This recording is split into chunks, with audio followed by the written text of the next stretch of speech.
Hello दोस्तों, क्या आपको कभी ऐसा लगा है कि पैसा कमाना सिर्फ अमीरों का खेल है? कि कुछ लोग जैसे भी हों, उनके पास हमेशा पैसा रहता है और बाकी लोग चाहे जितनी मेहनत कर लें, उनकी जेब कभी भारी नहीं होती। क्या ऐसा लगता है कि पैसा आपको कड़ी मेहनत के बावजूद भी नहीं मिलता, लेकिन कुछ लोग बिना ज्यादा मेहनत किए भी फाइनेंशियल सक्सेस हासिल कर लेते हैं? अगर आपका जवाब हाँ है, तो आप अकेले नहीं हैं। दुनिया में 90% लोग पैसों को लेकर इसी तरह की सोच रखते हैं। हमें बचपन से ही सिखाया गया है कि पैसा कमाना मुश्किल है, अमीर बनने के लिए या तो किस्मत चाहिए या फिर कोई बड़ा बिजनेस। लेकिन क्या यह सच है? क्या अमीर लोग सिर्फ इसलिए अमीर होते हैं क्योंकि वे खुशकिस्मत हैं, या फिर वे कुछ ऐसे रूल्स ऑफ मनी जानते हैं जो बाकी लोग नहीं जानते? सोचिए, अगर आपके पास पैसे कमाने और उसे मल्टीप्लाई करने का एक सिस्टम हो, तो क्या आप फाइनेंशियल फ्रीडम हासिल नहीं कर सकते? अगर आपको एक ऐसा ब्लूप्रिंट मिल जाए जिससे पैसा आपके लिए काम करे, न कि आप पैसे के लिए, तो क्या आपकी जिंदगी बदल नहीं जाएगी? आज मैं आपके लिए लेकर आया हूं रिचर्ड टेम्पलर की बेस्ट सेलिंग किताब द रूल्स ऑफ मनी का एक ऐसा समरी जो आपकी पूरी सोच को बदल सकता है। यह किताब सिर्फ पैसे कमाने के बारे में नहीं है, बल्कि यह आपको सिखाती है कि पैसा कैसे सोचना चाहिए, पैसा कैसे अट्रैक्ट करना चाहिए और पैसा कैसे संभालना चाहिए। अब जरा ध्यान दीजिए, अगर मैं आपसे कहूं कि पैसा कमाने के कुछ गुप्त नियम हैं जो सदियों से अमीर लोग फॉलो करते आ रहे हैं, तो क्या आप उन्हें सीखना चाहेंगे? क्या आप जानना चाहेंगे कि क्यों कुछ लोग फाइनेंशियल सक्सेस को एफर्टलेसली हासिल कर लेते हैं जबकि बाकी लोग पूरी जिंदगी पैसों के पीछे भागते रहते हैं? इसीलिए आज इस वीडियो में हम द रूल्स ऑफ मनी के उन खास नियमों को एक्सप्लोर करेंगे जो आपको सिखाएंगे कि पैसा कमाने के लिए सबसे जरूरी माइंडसेट क्या है, पैसा मल्टीप्लाई करने के लिए कौन से स्मार्ट स्टेप्स उठाने चाहिए, क्यों कुछ लोग अमीर बनने के बाद भी गरीब हो जाते हैं और कैसे आप इस गलती से बच सकते हैं। कौन सी ऐसी छोटी छोटी आदतें हैं जो आपको धीरे धीरे फाइनेंशियल इंडिपेंडेंस की ओर ले जाएंगी। यह कोई आम फाइनेंस वीडियो नहीं है, यह एक ऐसा गाइड है जो आपको पैसा कमाने की गेम में जीतने के लिए तैयार करेगा। लेकिन एक बात याद रखें, इस दुनिया में अमीर बनने के दो ही तरीके हैं, या तो आप इन पैसों के नियमों को समझें और अपनाएं, या फिर पूरी जिंदगी पैसों के पीछे भागते रहें। अब फैसला आपका है, क्या आप भी उन्हीं गलतियों को दोहराते रहेंगे जो 90% लोग करते हैं, या फिर आज से ही अपनी फाइनेंशियल जर्नी को सही दिशा में मोड़ेंगे? अगर आप तैयार हैं तो इस वीडियो को पूरा देखें, क्योंकि अगले कुछ मिनटों में आपकी मनी माइंडसेट पूरी तरह बदलने वाली है। रूल 1, कोई भी अमीर बन सकता है, पैसा सिर्फ अमीरों के लिए नहीं है। क्या आपने कभी सोचा है कि पैसा कमाने का कोई सीक्रेट फॉर्मूला होता है? वो अमीर लोग जो महंगी गाड़ियों में घूमते हैं, बड़े बड़े घरों में रहते हैं, क्या उनके पास कोई छुपा हुआ राज होता है जिससे वो इतनी आसानी से पैसा बना लेते हैं? और अगर ऐसा है, तो वो सीक्रेट आम लोगों को क्यों नहीं पता चलता? हम में से ज्यादातर लोग यही सोचते हैं कि अमीर लोग या तो बहुत ज्यादा टैलेंटेड होते हैं या फिर उनके पास विरासत में कोई बड़ा बिजनेस होता है। कुछ लोग यह भी मानते हैं कि अमीर बनने के लिए खुशकिस्मत होना जरूरी है, लेकिन सच्चाई इससे बहुत अलग है। क्या आपको पता है कि दुनिया के 80% करोड़पति सेल्फ मेड हैं, यानी उन्होंने अपनी मेहनत और सही डिसीजन से अपनी फाइनेंशियल सक्सेस को हासिल किया। उनके पास कोई जादू की छड़ी नहीं थी, ना ही कोई करोड़ों की फैमिली लेगेसी। तो सवाल उठता है, अगर वो कर सकते हैं तो आप क्यों नहीं? जरा सोचिए, एक गरीब लड़का जो एक छोटे से गांव में पैदा हुआ, उसके पास ना अच्छी शिक्षा थी, ना बड़े सपने देखने की हिम्मत, लेकिन उसने एक चीज सीखी, पैसा कैसे सोचना है। उसने समझा कि पैसा सिर्फ उन्हीं के पास जाता है जो उसे अट्रैक्ट करना जानते हैं। वही लड़का आगे चलकर एक बड़ा बिजनेसमैन बना। आपको यह कहानी किसी फिल्म की तरह लग रही होगी, लेकिन यही हकीकत है। आज दुनिया के जितने भी बड़े अरबपति हैं, उनमें से ज्यादातर ऐसे ही संघर्षों से निकले हैं। अब आप सोच रहे होंगे कि अगर ऐसा है तो मैं अमीर क्यों नहीं बन सकता? यही सवाल हर उस इंसान के दिमाग में आता है जो पैसा कमाना चाहता है, लेकिन उसे सही रास्ता नहीं मिलता। असल में पैसा कमाने के लिए सबसे पहली चीज जो आपको बदलनी होगी वो है आपकी सोच। रिचर्ड टेम्पलर कहते हैं कि दुनिया में हर कोई पैसा बना सकता है, क्योंकि पैसा कमाने का प्रोसेस हर इंसान के लिए सेम है। बस फर्क इतना है कि कुछ लोग इसे समझ जाते हैं और कुछ लोग अपने एक्सक्यूजेस में फंसे रहते हैं। आपको शायद ये सुनने में अजीब लगे, लेकिन अमीर और गरीब लोगों की सोच में जमीन आसमान का अंतर होता है। गरीब सोचता है पैसा कमाना मुश्किल है, मुझे कोई बड़ा मौका ही नहीं मिलता, जबकि अमीर सोचता है पैसा कमाने के मौके हर जगह हैं, बस मुझे उन्हें पहचानना और सही कदम उठाना है। अब सोचिए, जब आप कोई नई स्किल सीखते हैं, जैसे बाइक चलाना या कोई नया गेम खेलना, तो शुरुआत में आपको डर लगता है, गलतियां होती हैं, लेकिन धीरे धीरे जब आप प्रैक्टिस करते हैं तो वो काम आसान हो जाता है। पैसा कमाने की गेम भी कुछ ऐसी ही है। जो लोग सीखने के लिए तैयार होते हैं, मेहनत करते हैं और फाइनेंशियल रूल्स को समझते हैं, वो धीरे धीरे इस गेम में मास्टर बन जाते हैं। लेकिन यहां एक और सवाल आता है, अगर कोई भी अमीर बन सकता है तो फिर हर कोई अमीर क्यों नहीं है? इसका जवाब सिंपल है, क्योंकि ज्यादातर लोग कभी एक्शन ही नहीं लेते। वो बस सोचते रहते हैं, सपने देखते हैं, लेकिन अपनी आदतें नहीं बदलते। वो कहते हैं काश मेरे पास ज्यादा पैसा होता, काश मैं भी अमीर होता, लेकिन काश से कुछ नहीं बदलता जब तक आप सही कदम नहीं उठाते। रिचर्ड टेम्पलर बताते हैं कि पैसा कमाने के लिए आपको किसी जादू की जरूरत नहीं है, बस आपको पैसे के सही नियमों को समझना और उन पर काम करना जरूरी है। जो लोग पैसे को एक दुश्मन की तरह देखते हैं, जो सोचते हैं कि पैसा कमाना लालच है, उनके लिए पैसा आना मुश्किल हो जाता है। लेकिन जो लोग पैसे को एक टूल की तरह देखते हैं, जो इसे सही तरीके से मैनेज करना सीखते हैं, वो फाइनेंशियल सक्सेस हासिल कर लेते हैं। अब आपके पास दो रास्ते हैं, या तो आप वही सोचते रहें जो हमेशा से सोचते आए हैं, या फिर आप अपनी सोच बदलकर पैसा कमाने के नए तरीकों को अपनाएं। क्या आप तैयार हैं अपनी फाइनेंशियल जर्नी शुरू करने के लिए? अगर हां, तो अगले चैप्टर्स में हम उन रूल्स ऑफ मनी को समझेंगे जो आपको फाइनेंशियल फ्रीडम की ओर ले जाएंगे। क्योंकि पैसा कमाना सिर्फ अमीरों का हक नहीं है, यह हर उस इंसान का हक है जो इसे कमाने की सोच और हिम्मत रखता है। रूल 2, ज्यादातर लोग अमीर बनने के लिए बहुत आलसी होते हैं। क्या आपने कभी सोचा है कि करोड़ों लोग अमीर बनने का सपना देखते हैं, लेकिन उनमें से सिर्फ गिने चुने लोग ही अमीर क्यों बनते हैं? अगर पैसा कमाना वाकई इतना मुश्किल होता तो शायद दुनिया में कोई भी अमीर नहीं होता। लेकिन हकीकत तो यह है कि हर दिन कोई ना कोई इंसान मिलियनेयर बन रहा है। तो फिर आप और मैं अब तक अमीर क्यों नहीं बने? इसका सबसे बड़ा कारण यह नहीं है कि हमारे पास कोई खास टैलेंट नहीं है या हमारे पास बड़े मौके नहीं हैं। असली कारण है हमारी खुद की सोच और हमारी अपनी आदतें। सच कहूं तो ज्यादातर लोग अमीर बनने के लिए बहुत आलसी होते हैं। अब आप सोच रहे होंगे, मैं आलसी नहीं हूं, मैं रोज मेहनत करता हूं, मैं नौकरी करता हूं, पैसा कमाने के लिए पूरा दिन भाग दौड़ करता हूं, तो फिर मैं अमीर क्यों नहीं हूं? यही सवाल हर कोई अपने मन में रखता है, लेकिन जवाब बहुत ही सीधा और साफ है। मेहनत करने और सही जगह मेहनत करने में बहुत बड़ा फर्क होता है। ज्यादातर लोग सुबह से रात तक काम करते हैं, लेकिन वो कभी अपने फाइनेंशियल फ्यूचर को लेकर सीरियस नहीं होते। एक कहानी सुनिए। एक आदमी था जो रोज सुबह 9 बजे अपनी जॉब पर जाता था, पूरे दिन बॉस की डांट खाता था, महीने के आखिर में सैलरी आने का इंतजार करता था और फिर वही पैसे घर के खर्चों में खत्म हो जाते थे। उसे लगता था कि बस प्रमोशन मिल जाए तो सब सही हो जाएगा, लेकिन सालों बाद भी उसकी फाइनेंशियल कंडीशन वैसी की वैसी रही। क्यों? क्योंकि वो सिर्फ काम कर रहा था, पैसा कमाने की स्ट्रैटेजी नहीं बना रहा था। अब दूसरी तरफ एक और आदमी था जिसने भी नौकरी से शुरुआत की, लेकिन उसने अपने फ्री टाइम में फाइनेंस और इन्वेस्टमेंट के बारे में सीखना शुरू किया। उसने धीरे धीरे अपनी सेविंग्स को इन्वेस्ट किया और कुछ सालों में उसकी पैसिव इनकम उसकी सैलरी से ज्यादा हो गई। अब सोचिए, क्या पहला आदमी मेहनत नहीं कर रहा था? बिल्कुल कर रहा था, लेकिन वो उसी जगह स्टक था क्योंकि उसने अपने पैसे को ग्रो करने के लिए कोई एक्शन नहीं लिया। असल में अमीर बनने और अमीर बनने का सपना देखने में बहुत बड़ा फर्क होता है।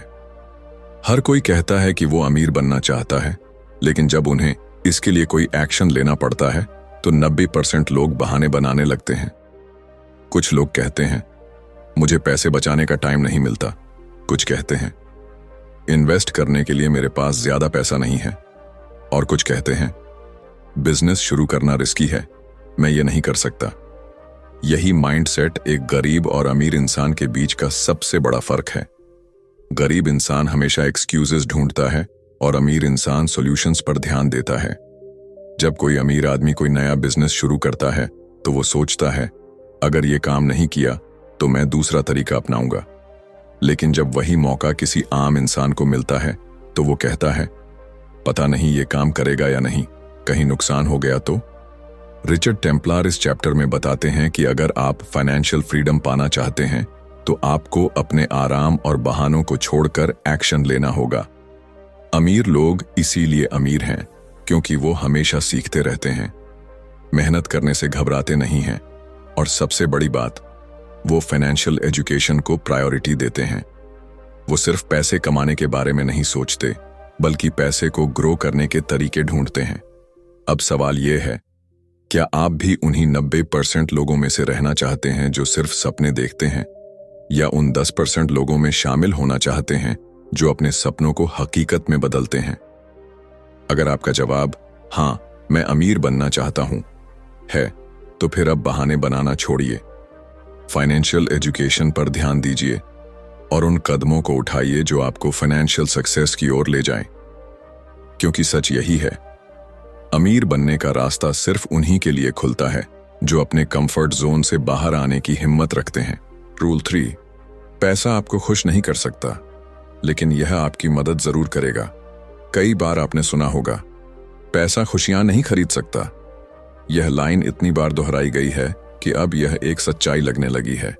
लेकिन क्या आपने कभी सोचा है कि अगर पैसा खुशियां नहीं खरीद सकता तो फिर गरीब लोग दुखी क्यों होते हैं और अमीर लोग अपनी जिंदगी को ज्यादा एंजॉय क्यों करते हैं? अगर पैसा इतना बुरा होता तो हर कोई इसे कमाने की कोशिश क्यों करता? अब सोचिए, अगर किसी इंसान के पास पैसा ही नहीं है, वो हर महीने का किराया देने के लिए परेशान है, बच्चों की फीस नहीं भर पा रहा, घर के खर्चे पूरे करने के लिए उधार ले रहा है, तो क्या वो खुश रह सकता है? जब तक आपके सिर पर फाइनेंशियल स्ट्रेस रहेगा, तब तक असली खुशी को महसूस करना मुश्किल होगा। रिचर्ड टेम्पलर इस चैप्टर में एक बहुत गहरी बात कहते हैं, पैसा खुशियों की गारंटी नहीं देता, लेकिन यह आपको उन परेशानियों से बचा सकता है जो आपकी खुशियों को बर्बाद कर सकती हैं। अगर आपके पास पैसा है तो आपको कम से कम यह चिंता नहीं होगी कि अगले महीने का किराया कहां से आएगा या घर के ग्रोसरी का बिल कैसे भरा जाएगा। पैसा आपको लग्जरी नहीं तो कम से कम पीस ऑफ माइंड जरूर दे सकता है। एक रियल लाइफ एग्जाम्पल लेते हैं। मान लीजिए 2 दोस्त हैं, अजय और रोहित। दोनों साथ में पढ़े, साथ में बड़े हुए, लेकिन उनकी फाइनेंशियल सोच अलग थी। अजय ने अपनी नौकरी में जितना पैसा कमाया उसे खर्च कर दिया। उसे लगा कि पैसा कमाने का मतलब है आज एंजॉय करना, कल की चिंता बाद में करेंगे। दूसरी तरफ रोहित ने अपनी इनकम को समझदारी से मैनेज किया, कुछ पैसे बचाए, इन्वेस्ट किए और धीरे धीरे अपनी फाइनेंशियल पोजीशन मजबूत बना ली। अब कुछ सालों बाद अजय को एक इमरजेंसी का सामना करना पड़ा। घर में किसी की तबीयत खराब हो गई और अचानक मेडिकल बिल्स का बोझ आ गया। उसके पास पैसे नहीं थे, उसे उधार लेना पड़ा और वह पूरी तरह से स्ट्रेस में आ गया। वहीं रोहित के पास पहले से सेविंग्स थी। उसने बिना किसी फाइनेंशियल बर्डन के इस सिचुएशन को संभाल लिया। अब बताइए, कौन ज्यादा खुश होगा? सच्चाई यही है कि खुशी सिर्फ पैसा नहीं देता, लेकिन पैसा आपके दुखों को कम जरूर कर सकता है। पैसा आपके जीवन को आसान बनाता है, आपको चॉइसेस देता है और सबसे बड़ी बात, यह आपको कंट्रोल देता है। जब आपके पास पैसा होता है तो आप अपनी लाइफ के बड़े डिसीजंस बिना डर के ले सकते हैं। अब सोचिए, अगर आपको ट्रैवल करना पसंद है लेकिन आपके पास पैसे नहीं हैं, तो आप क्या कर सकते हैं? सिर्फ सपने देख सकते हैं। लेकिन अगर आपके पास फाइनेंशियल स्टेबिलिटी है तो आप दुनिया घूम सकते हैं, नए एक्सपीरियंसेस ले सकते हैं और अपनी लाइफ को सच में एंजॉय कर सकते हैं। तो अब सवाल यह आता है, अगर पैसा इतना जरूरी है तो फिर लोग क्यों कहते हैं कि पैसा सब कुछ नहीं है? इसका जवाब सिंपल है, क्योंकि पैसा अकेले आपको खुशी नहीं दे सकता। अगर आपकी फैमिली, फ्रेंड्स या हेल्थ सही नहीं है तो चाहे आपके पास कितना भी पैसा हो, आप खुश नहीं रह सकते। लेकिन इसका मतलब यह नहीं है कि पैसा जरूरी नहीं है। रिचर्ड टेम्पलर हमें एक बैलेंस सिखाते हैं। पैसा कमाना सीखिए, लेकिन यह मत सोचिए कि पैसा ही सब कुछ है। पैसा एक पावरफुल टूल है जो आपको जिंदगी को अपने टर्म्स पर जीने की आजादी देता है। अब फैसला आपका है। क्या आप फाइनेंशियल स्ट्रगल में अपनी खुशियों को खोना चाहते हैं या पैसा कमाने के सही रूल्स सीखकर अपनी जिंदगी को बेहतर बनाना चाहते हैं? अगर आप फाइनेंशियल फ्रीडम की ओर बढ़ना चाहते हैं तो इस वीडियो को पूरा देखें, क्योंकि आगे हम सीखेंगे कि पैसा कमाने और उसे सही तरीके से मैनेज करने के सबसे बड़े सीक्रेट्स क्या हैं। रूल 4, इन्वेस्ट करें, खर्च नहीं। क्या आपने कभी गौर किया है कि पैसा जितनी तेजी से आता है उससे भी ज्यादा तेजी से चला जाता है? महीने की सैलरी हाथ में आते ही कुछ दिन तो सब कुछ सही लगता है, लेकिन फिर धीरे धीरे बैंक बैलेंस कम होने लगता है और महीने के आखिर में वही सवाल, यार पैसे जाते कहां हैं? यह सिर्फ आपकी नहीं बल्कि दुनिया के 90% लोगों की कहानी है। जब पैसा आता है तो हमें लगता है कि यह हमेशा रहेगा, लेकिन सच्चाई कुछ और है। पैसा पानी की तरह बह जाता है, खासकर तब जब हमें इसे संभालना नहीं आता। यही वजह है कि कुछ लोग लाखों कमाने के बावजूद भी जिंदगी भर पैसों की तंगी में रहते हैं, जबकि कुछ लोग कम कमाकर भी अमीर बन जाते हैं। रिचर्ड टेम्पलर इस चैप्टर में एक बहुत गहरी बात कहते हैं। अगर आप फाइनेंशियल फ्रीडम चाहते हैं तो आपको पैसे को खर्च करने की बजाय उसे इन्वेस्ट करना सीखना होगा। लेकिन ज्यादातर लोग यह गलती करते हैं कि जैसे ही उनके पास थोड़ा सा भी एक्स्ट्रा पैसा आता है, वो उसे खर्च करने के नए बहाने ढूंढने लगते हैं। कभी महंगे कपड़े, कभी लेटेस्ट फोन, कभी कोई और लग्जरी आइटम जो उस वक्त तो अच्छा लगता है, लेकिन लॉन्ग टर्म में हमारी फाइनेंशियल कंडीशन पर कोई पॉजिटिव इंपैक्ट नहीं डालता। अब एक रियल लाइफ एग्जाम्पल लेते हैं। मान लीजिए कि 2 दोस्त हैं, रवि और संजय। दोनों की सैलरी 50,000 रुपए महीना है।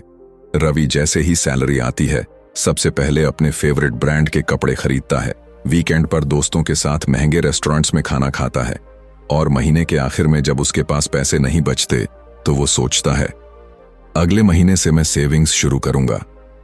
दूसरी तरफ संजय का माइंडसेट अलग है। वो अपनी सैलरी से सबसे पहले 10,000 रुपए अलग रखता है और उसे इन्वेस्ट करता है, कभी स्टॉक्स में, कभी म्यूचुअल फंड्स में, कभी किसी नए स्किल को सीखने में। वो भी अपनी लाइफ एंजॉय करता है, लेकिन जरूरत से ज्यादा खर्च नहीं करता। कुछ सालों बाद जब रवि के पास अभी भी पैसे की तंगी रहती है, तब संजय की इन्वेस्टमेंट्स उसे हर महीने पैसिव इनकम देने लगती हैं। अब सोचिए, कौन ज्यादा समझदार निकला? रिच और पुअर माइंडसेट का यही सबसे बड़ा फर्क होता है। गरीब माइंडसेट वाला इंसान पैसा कमाते ही उसे खर्च करने की सोचता है, जबकि अमीर माइंडसेट वाला इंसान पैसे को मल्टीप्लाई करने के तरीके ढूंढता है।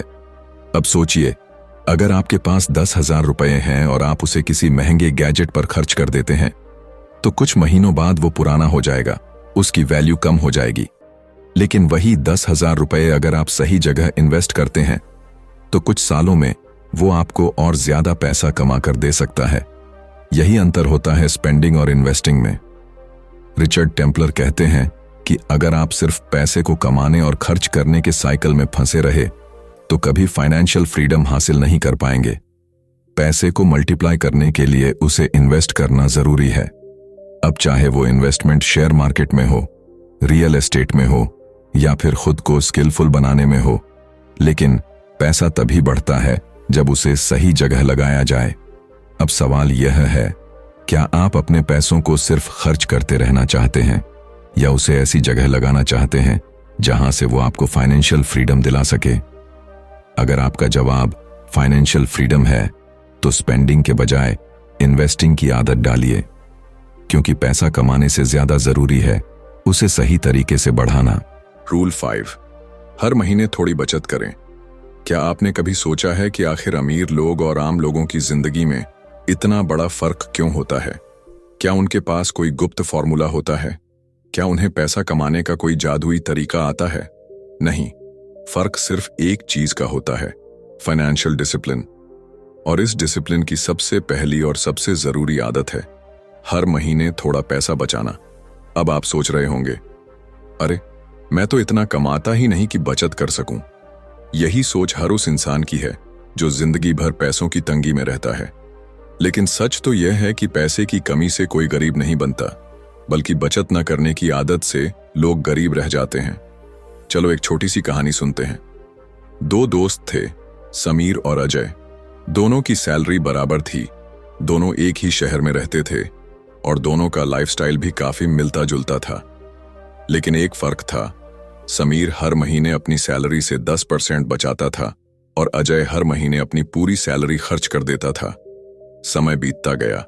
5 साल बाद जब अचानक समीर की नौकरी चली गई, तब भी वो पैनिक नहीं हुआ, क्योंकि उसके पास इमरजेंसी फंड था। उसने बिना किसी फाइनेंशियल स्ट्रेस के दूसरी नौकरी ढूंढी और अपनी जिंदगी को आराम से मैनेज किया। दूसरी तरफ अजय की भी नौकरी चली गई, लेकिन उसके पास बचत नहीं थी। उसे उधार लेना पड़ा, परिवार पर निर्भर रहना पड़ा और मानसिक तनाव में आ गया। अब बताइए, कौन समझदार था? रिचर्ड टेम्पलर इस चैप्टर में यही सिखाते हैं कि अगर आप फाइनेंशियल सिक्योरिटी चाहते हैं तो आपको हर महीने थोड़ा पैसा बचाने की आदत डालनी होगी।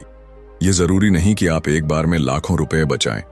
शुरुआत छोटे अमाउंट से करें, हो सकता है 500 रुपए, 1000 रुपए या 2000 रुपए, लेकिन कंसिस्टेंसी बहुत जरूरी है। कई लोग कहते हैं जब ज्यादा कमाने लगूंगा तब बचत शुरू करूंगा, लेकिन यह सबसे बड़ी गलती होती है। अगर आप कम पैसे में बचत नहीं कर सकते तो ज्यादा पैसे में भी नहीं कर पाएंगे, क्योंकि बचत करना इनकम पर नहीं, माइंडसेट पर निर्भर करता है। अब सवाल यह है, बचत करने का सही तरीका क्या है? बहुत आसान है। पहले बचत करें, फिर खर्च करें। ज्यादातर लोग क्या करते हैं, पहले खर्च करते हैं और जो बचता है उसे सेविंग्स में डाल देते हैं। लेकिन यह तरीका कभी काम नहीं करता, क्योंकि आखिर में कुछ बचता ही नहीं। रिचर्ड टेम्पलर कहते हैं कि आपकी बचत भी आपके खर्चों की तरह एक नॉन नेगोशिएबल चीज होनी चाहिए। जैसे आप किराया देना, बिजली का बिल भरना या ईएमआई देना नहीं भूलते, वैसे ही बचत को भी अपनी प्रायोरिटी बना लीजिए। अब सोचिए, क्या आप भी उन लोगों में शामिल होना चाहते हैं जो हमेशा पैसों की कमी की शिकायत करते रहते हैं, या फिर उन 10% लोगों में जो छोटी छोटी बचत से धीरे धीरे फाइनेंशियल फ्रीडम की ओर बढ़ते हैं? अगर आपका जवाब फाइनेंशियल फ्रीडम है तो आज से ही एक कमिटमेंट कीजिए, हर महीने अपनी इनकम का एक छोटा हिस्सा बचाने का, क्योंकि यही छोटा कदम आने वाले समय में आपको बड़ा फाइनेंशियल सिक्योरिटी देगा। रूल 6, सबसे पहले अपने कर्ज चुकाएं। क्या आपने कभी ऐसी रातें बिताई हैं जब नींद सिर्फ इस डर से नहीं आती कि अगले महीने की ईएमआई कैसे भरेंगे? जब फोन की हर घंटी पर ऐसा लगता है कि कहीं बैंक का रिमाइंडर तो नहीं आ गया? जब कोई नया खर्च करने से पहले दिल दहल जाता है क्योंकि पुराने कर्ज पहले से सिर पर लदे हुए हैं? अगर हां, तो आप अकेले नहीं हैं। दुनिया के करोड़ों लोग इसी फाइनेंशियल जाल में फंसे हुए हैं।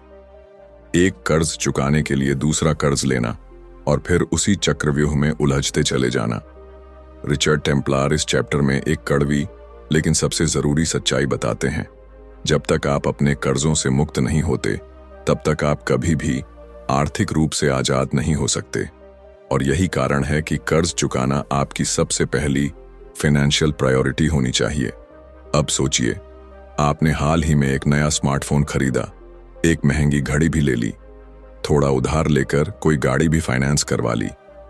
शुरुआत में सब कुछ ठीक लगता है, लेकिन फिर धीरे धीरे एहसास होता है कि हर महीने की सैलरी का बड़ा हिस्सा सिर्फ इन कर्जों को चुकाने में चला जाता है। और जब कोई नया जरूरी खर्च सामने आता है तो आपके पास पैसे नहीं होते। फिर आप एक और लोन लेते हैं। यही डेट ट्रैप है, एक ऐसा जाल जिसमें एक बार फंस गए तो निकलना मुश्किल हो जाता है। और अगर इसे प्रायोरिटी नहीं बनाया तो यह आपके फाइनेंशियल फ्यूचर को बर्बाद कर सकता है। चलो एक रियल लाइफ एग्जाम्पल लेते हैं। दो दोस्त थे, अभिषेक और रोहन। दोनों की नौकरी और कमाई लगभग एक जैसी थी, लेकिन अभिषेक ने अपने लाइफस्टाइल को दिखावे के चक्कर में ढाल लिया। उसने क्रेडिट कार्ड से शॉपिंग की, कार लोन लिया और ईएमआई पर जीना शुरू कर दिया। दूसरी तरफ रोहन ने अपनी प्राथमिकताएं सही रखीं।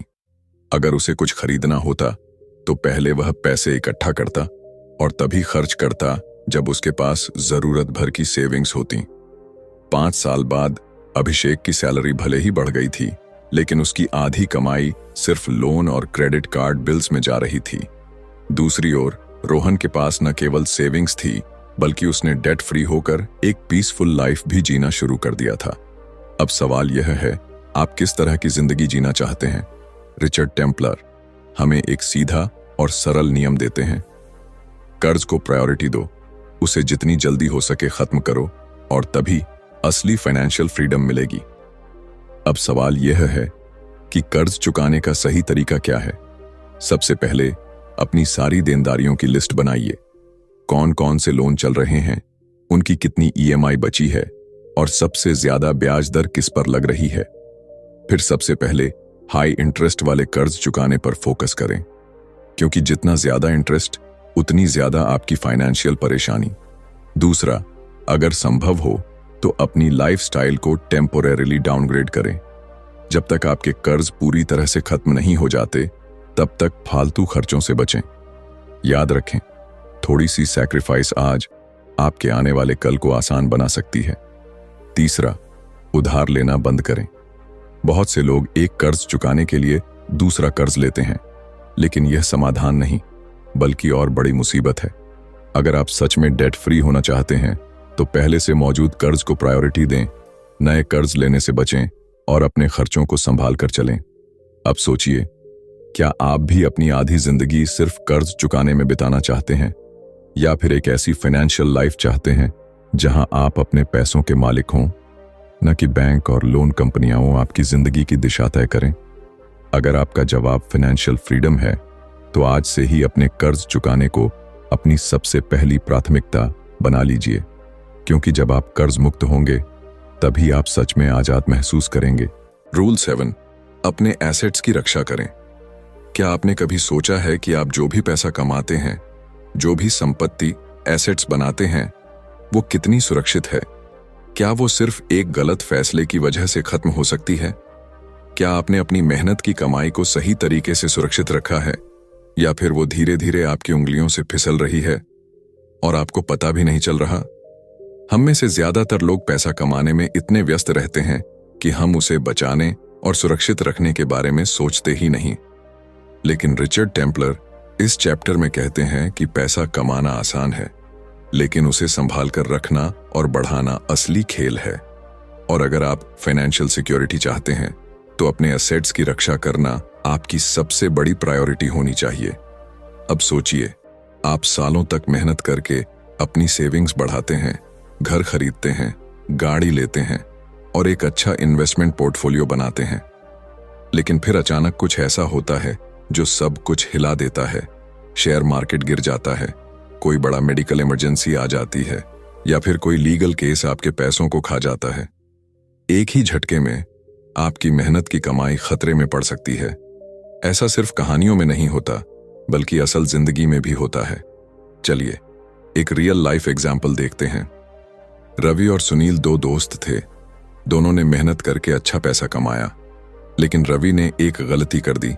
उसने अपने एसेट्स को सिक्योर करने के बारे में नहीं सोचा। उसने इंश्योरेंस नहीं लिया, लीगल प्रोटेक्शन पर ध्यान नहीं दिया और फाइनेंशियल रिस्क्स को नजरअंदाज कर दिया। दूसरी तरफ सुनील ने अपने पैसों को सही से मैनेज किया। उसने हेल्थ इंश्योरेंस, कार इंश्योरेंस और इवन प्रॉपर्टी इंश्योरेंस लिया। उसने लीगल डॉक्यूमेंट्स को भी स्ट्रांग रखा और इमरजेंसी फंड्स मेंटेन किए। कुछ सालों बाद रवि की जिंदगी में एक बड़ा झटका आया। उसका एक बिजनेस डील खराब हो गया और उस पर लाखों का कर्ज चढ़ गया। उसे अपनी गाड़ी और कुछ प्रॉपर्टी बेचनी पड़ी ताकि वो कर्ज चुका सके। दूसरी तरफ सुनील अपनी फाइनेंशियल प्लानिंग की वजह से सेफ रहा। अब आप ही बताइए, कौन समझदार निकला? रिचर्ड टेम्पलर कहते हैं कि अगर आपने अपनी संपत्ति की सुरक्षा नहीं की, तो आप कभी भी सच्ची फाइनेंशियल फ्रीडम हासिल नहीं कर सकते। अपने एसेट्स को सुरक्षित रखने के लिए आपको कुछ जरूरी कदम उठाने पड़ेंगे। सबसे पहला, इंश्योरेंस लेना जरूरी है। मेडिकल इमरजेंसीज किसी भी समय आ सकती हैं, और अगर आपके पास सही हेल्थ इंश्योरेंस नहीं है, तो आपकी सारी सेविंग्स एक झटके में खत्म हो सकती है। कार इंश्योरेंस, होम इंश्योरेंस और इवन लाइफ इंश्योरेंस भी उतना ही जरूरी है। ये सब आपको उन फाइनेंशियल शॉक से बचाता है जो कभी भी आ सकते हैं।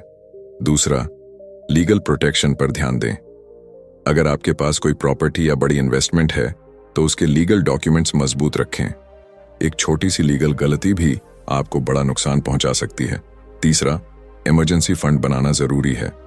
अगर आपके पास कम से कम 6-12 महीने का खर्चा कवर करने के लिए इमरजेंसी सेविंग्स नहीं है तो आप एक बहुत बड़े फाइनेंशियल रिस्क पर बैठे हैं। अब सवाल यह है, क्या आप भी उन लोगों में शामिल होना चाहते हैं जो बिना किसी सुरक्षा के अपनी फाइनेंशियल जर्नी में आगे बढ़ते हैं, या फिर आप उन समझदार लोगों में से बनना चाहते हैं जो न सिर्फ पैसा कमाते हैं बल्कि उसे बचाकर भी रखते हैं? अगर आपका जवाब फाइनेंशियल सिक्योरिटी है तो आज से ही अपने एसेट्स की सुरक्षा के लिए कदम उठाइए, क्योंकि पैसा कमाना जितना जरूरी है उसे संभालना और सुरक्षित रखना उससे भी ज्यादा जरूरी है। रूल 8, जरूरत और चाहत में फर्क समझे। क्या आपने कभी गौर किया है कि हम में से ज्यादातर लोग अपनी जिंदगी में जो चाहते हैं उसे जरूरत समझने लगते हैं? हमें लगता है कि नया फोन लेना जरूरी है, नई कार खरीदना जरूरी है, महंगे ब्रांड्स के कपड़े पहनना जरूरी है, हर हफ्ते बाहर खाना जरूरी है।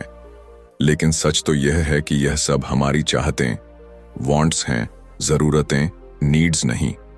और जब तक हम इन दोनों के बीच का फर्क नहीं समझेंगे तब तक हम कभी भी फाइनेंशियल फ्रीडम हासिल नहीं कर सकते। रिचर्ड टेम्पलर इस चैप्टर में एक बहुत गहरी बात कहते हैं, अगर आप अपनी नीड्स और वांट्स के बीच सही फर्क नहीं कर पाते तो आपका पैसा हमेशा आपकी पकड़ से बाहर रहेगा। क्योंकि फाइनेंशियल सक्सेस का पहला नियम यही है कि आपको यह तय करना आना चाहिए कि कौन सी चीज आपके लिए वाकई जरूरी है और कौन सी सिर्फ एक इच्छा भर है। चलो एक छोटी सी कहानी से समझते हैं। रोहन और अमित दोनों एक ही कंपनी में काम करते थे और दोनों की सैलरी भी लगभग बराबर थी। लेकिन कुछ सालों में ही अमित ने एक अच्छा घर खरीद लिया। उसकी अच्छी सेविंग्स थी और वह फाइनेंशियल स्ट्रेस फ्री था। दूसरी तरफ रोहन हर महीने सैलरी के खत्म होने का इंतजार करता था। उसकी सेविंग्स न के बराबर थी और अक्सर पैसों की तंगी से परेशान रहता था। ऐसा क्यों हुआ? क्योंकि अमित को पता था कि उसकी जरूरतें, नीड्स और चाहतें, वांट्स अलग अलग होती हैं। उसने अपनी जरूरतों पर फोकस किया, घर के जरूरी खर्चे, बेसिक लाइफस्टाइल और सेविंग्स। लेकिन रोहन ने अपनी हर इच्छा को जरूरत समझ लिया, महंगे गैजेट्स, ब्रांडेड कपड़े, हर साल नया मोबाइल और बिना सोचे समझे खर्च करने की आदत। नतीजा, एक अमीर बन गया और दूसरा हमेशा पैसों की तंगी में फंसा रहा। अब आप खुद सोचिए, क्या आप रोहन की तरह अपनी हर चाहत को जरूरत समझकर पैसा खर्च करना चाहेंगे, या फिर अमित की तरह समझदारी से पैसा मैनेज करके फाइनेंशियल सिक्योरिटी पाना चाहेंगे? रिचर्ड टेम्पलर हमें कुछ आसान लेकिन दमदार बातें सिखाते हैं। अगर आप अपनी फाइनेंशियल लाइफ को कंट्रोल करना चाहते हैं तो सबसे पहले यह पहचानिए कि क्या सच में जरूरी है और क्या सिर्फ आपकी इच्छा है। अब सवाल उठता है कि इस फर्क को कैसे समझें। बहुत आसान तरीका है। जब भी आप कुछ खरीदने का सोचें तो खुद से एक सवाल पूछें, क्या मैं इसके बिना जी सकता हूं? अगर जवाब हां है तो वह चीज आपकी जरूरत नहीं बल्कि आपकी चाहत है। उदाहरण के लिए, खाने के लिए भोजन जरूरी है, लेकिन हर हफ्ते रेस्टोरेंट में खाना खाना एक चाहत है। चलने के लिए एक बाइक या कार जरूरी हो सकती है, लेकिन हर 2 साल में नया मॉडल खरीदना एक चाहत है। काम के लिए एक फोन जरूरी है, लेकिन हर बार महंगा ब्रांड खरीदना एक चाहत है। अमीर और गरीब के बीच का सबसे बड़ा फर्क यही है, अमीर अपनी जरूरतों पर फोकस करता है और अपनी चाहतों को काबू में रखता है। गरीब हर चाहत को जरूरत समझकर खर्च कर देता है और बाद में फाइनेंशियल स्ट्रगल करता है। अब सोचिए, आप कौन सी कैटेगरी में आना चाहते हैं? अगर आप फाइनेंशियल फ्रीडम चाहते हैं तो आज से ही एक नई आदत डालिए। हर खर्चे से पहले खुद से पूछिए कि यह आपकी जरूरत है या सिर्फ एक चाहत। अगर आप इस सिंपल रूल को फॉलो कर लेंगे तो आप धीरे धीरे पैसों के खेल में मास्टर बन जाएंगे और फाइनेंशियल स्टेबिलिटी की ओर बढ़ने लगेंगे। तो अगली बार जब आप कोई बड़ा खर्च करने का सोचें, एक पॉज लीजिए, सोचिए और सही फैसला लीजिए, क्योंकि फाइनेंशियल सक्सेस सिर्फ कमाने से नहीं बल्कि सही खर्च करने से आती है। रूल 9, फाइनेंशियल प्लान बनाइए, नहीं तो पैसा आपकी मुट्ठी से फिसल जाएगा। क्या आपने कभी सोचा है कि कुछ लोग बिना किसी टेंशन के अपनी जिंदगी जीते हैं? बड़े आराम से छुट्टियों पर जाते हैं, अपने बच्चों को अच्छी एजुकेशन देते हैं और रिटायरमेंट के बाद भी उनकी लाइफ फाइनेंशियली सिक्योर रहती है। जबकि दूसरी तरफ कुछ लोग पूरी जिंदगी पैसे के पीछे भागते रहते हैं, फिर भी उनके पास कभी भी सेविंग्स नहीं होती। हर महीने सैलरी खत्म होते ही स्ट्रेस में आ जाते हैं और इमरजेंसीज आने पर उधार लेने के अलावा कोई ऑप्शन नहीं बचता। अगर आप इन दोनों तरह के लोगों का लाइफस्टाइल देखें तो आपको एक बड़ा फर्क नजर आएगा। पहली कैटेगरी के लोग अपनी फाइनेंशियल लाइफ को प्लान करते हैं, जबकि दूसरी कैटेगरी के लोग बस पैसों के बहाव में बहते चले जाते हैं। यही फर्क उन्हें फाइनेंशियली फ्री बनाता है या पैसों की टेंशन में डालता है। रिचर्ड टेम्पलर इस चैप्टर में कहते हैं, पैसा कमाना एक बात है, लेकिन उसे सही से मैनेज करना और आगे बढ़ाना एक अलग गेम है। और यह गेम जीतने के लिए सबसे जरूरी चीज है एक मजबूत फाइनेंशियल प्लान। अब सोचिए, अगर आप बिना किसी रोड मैप के किसी अनजान सफर पर निकलें तो क्या आप सही मंजिल पर पहुंच पाएंगे? शायद नहीं। तो फिर जिंदगी के सबसे क्रिटिकल एस्पेक्ट मनी को बिना किसी प्लान के कैसे मैनेज किया जा सकता है? अगर आपके पास फाइनेंशियल रोड मैप नहीं है तो आप कभी भी फाइनेंशियल सक्सेस हासिल नहीं कर सकते। चलो एक रियल लाइफ एग्जाम्पल देखते हैं। दो दोस्त थे, अजय और समीर। दोनों की उम्र एक ही थी, दोनों की सैलरी भी लगभग बराबर थी। लेकिन 10 साल बाद जब उनकी फाइनेंशियल सिचुएशन देखी गई तो एक शॉकिंग फर्क दिखा। अजय के पास अच्छा बैंक बैलेंस था, एक घर था और वो फाइनेंशियल स्ट्रेस फ्री था, जबकि समीर कर्ज में डूबा हुआ था, हर महीने सैलरी खत्म होते ही परेशान हो जाता था और अपनी फाइनेंशियल सिचुएशन से नाखुश था। इसका कारण, अजय ने अपनी फाइनेंशियल लाइफ को प्लान किया था। उसने हर महीने एक बजट बनाया, अपनी इनकम का एक हिस्सा इन्वेस्ट किया और अपने फ्यूचर गोल्स को ध्यान में रखकर डिसीजंस लिए। दूसरी तरफ समीर बिना किसी प्लान के बस पैसे खर्च करता रहा, बिना सेविंग और इन्वेस्टमेंट की इंपॉर्टेंस समझे। नतीजा, एक फाइनेंशियल सक्सेस की तरफ बढ़ा और दूसरा हमेशा पैसों की तंगी में फंसा रहा। अब सवाल उठता है, क्या आप भी समीर की तरह बिना प्लान के पैसों को मैनेज करना चाहते हैं, या फिर अजय की तरह एक स्ट्रॉन्ग फाइनेंशियल रोड मैप बनाकर फाइनेंशियली सिक्योर बनना चाहते हैं? रिचर्ड टेम्पलर बताते हैं कि फाइनेंशियल प्लान बनाना कोई रॉकेट साइंस नहीं है। आपको बस 3 चीजों पर ध्यान देना है: आपकी इनकम, आपके खर्चे और आपका फ्यूचर गोल। सबसे पहले आपको पता होना चाहिए कि आपकी इनकम कितनी है और उसमें से कितना सेव और इन्वेस्ट करना है। हर महीने पूरा पैसा खर्च कर देना आपको कभी भी अमीर नहीं बनाएगा। अगर आप फाइनेंशियल फ्रीडम चाहते हैं तो इनकम का एक हिस्सा अलग रखना और स्मार्ट इन्वेस्टमेंट्स करना बेहद जरूरी है। दूसरा, अपने खर्चों को ट्रैक करें। जहां भी जरूरत से ज्यादा खर्च हो रहा है वहां कटौती करें। जो पैसे आप बचाएंगे वो आपके फाइनेंशियल फ्यूचर को सिक्योर करेंगे। तीसरा, अपने लॉन्ग टर्म और शॉर्ट टर्म गोल्स को तय करें। अगर आप रैंडमली पैसे मैनेज करेंगे तो कभी भी फाइनेंशियल स्टेबिलिटी हासिल नहीं कर पाएंगे। लेकिन अगर आपको पता है कि 5 साल बाद आपको एक घर खरीदना है, 10 साल बाद बच्चों की पढ़ाई के लिए पैसा चाहिए या 20 साल बाद कंफर्टेबल रिटायरमेंट चाहिए, तो आप उसी हिसाब से इन्वेस्टमेंट्स और सेविंग्स कर सकते हैं। अब एक सवाल खुद से पूछिए, क्या मेरी फाइनेंशियल लाइफ सही डायरेक्शन में जा रही है? अगर जवाब नहीं है तो अभी भी वक्त है चीजों को बदलने का। आज ही अपनी फाइनेंशियल प्लानिंग शुरू कीजिए, क्योंकि जो लोग अपने पैसों की जिम्मेदारी खुद नहीं लेते उनका पैसा कभी उनके पास नहीं टिकता। तो अब क्या आप भी एक सही फाइनेंशियल रोड मैप बनाने के लिए तैयार हैं? क्योंकि याद रखिए, अगर आप अपने पैसे को नहीं संभालेंगे तो पैसा आपको संभालने का मौका ही नहीं देगा। रूल 10, दानी बने लेकिन बेवकूफ नहीं। क्या आपने कभी महसूस किया है कि जब भी आपके पास पैसा आता है तो कुछ लोग अचानक आपकी जिंदगी में ज्यादा करीब आने लगते हैं? दोस्त, रिश्तेदार, परिचित, सबको आपकी फाइनेंशियल सिचुएशन के बारे में पता चल जाता है और फिर धीरे धीरे रिक्वेस्ट आने लगती हैं, भाई मुझे थोड़े पैसे उधार दे दो, मैं जल्दी लौटा दूंगा। या फिर, यार तेरा इतना अच्छा चल रहा है, मेरी थोड़ी मदद कर दे। अगर आप दिल के अच्छे हैं तो शायद आपने कई बार मदद की होगी, और मदद करना बुरी बात नहीं है।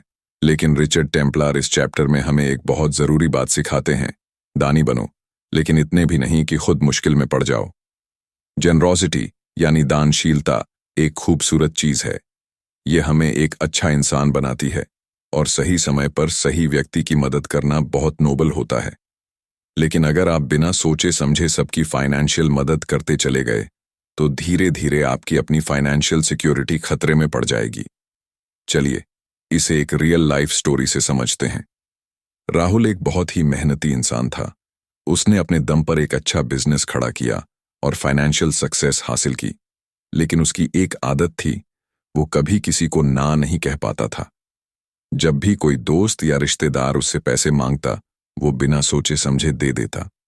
कुछ लोग सच में जरूरतमंद थे, लेकिन ज्यादातर लोग सिर्फ उसका फायदा उठा रहे थे।